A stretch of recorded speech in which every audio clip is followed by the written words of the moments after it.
Well, I know you don't speak for the U.S. government, but what do you think will be their reaction to this notice of termination? Well, given conditions in the United States right now, no, with Trump, for example, and his erratic foreign policy, and he's willing to give up, to turn his back on policies that have been long established in the United States, no? It's entirely possible that they will simply accept the termination.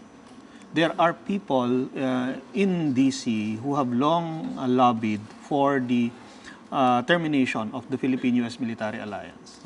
And the reasoning is that, we're too much trouble, or it's really not a useful enough alliance for the United States. But doesn't that also speak of how they look upon us? They look down on us in a way. They think that, well, on both why are we bothering with this small nation well, again, on both sides, Asia? whether it's U.S. or Philippines, these are hotly debated topics. There will be advocates and there will be people who don't want it. No?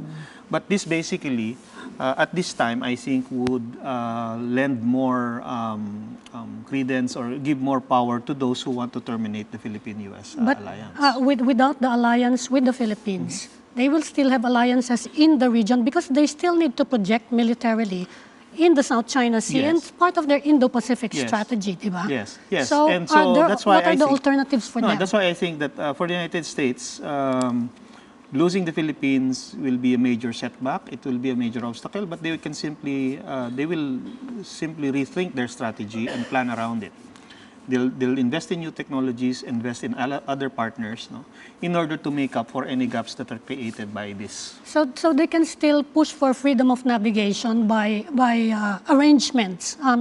With other countries, Singapore, for example. Yes, of course, they can Vietnam, do that. in fact, they're increasing their cooperation with Vietnam militarily. They can do that, no? They still have South Korea, they still have Japan. Yes. They're working with Thailand. Yes, the thing is, again, that's only for freedom of navigation. No?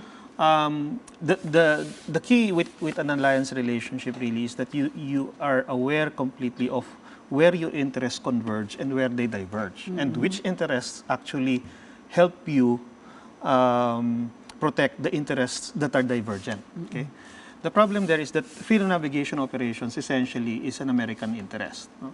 And it does not necessarily cover all the bases, so to speak, no, for us. No, it's their presence there in the region, in our immediate area, which acts as a deterrent. If they have no reason to be so close to any of our areas, then we will have lost that Tayo yung deterrence. mawawalan. Yes.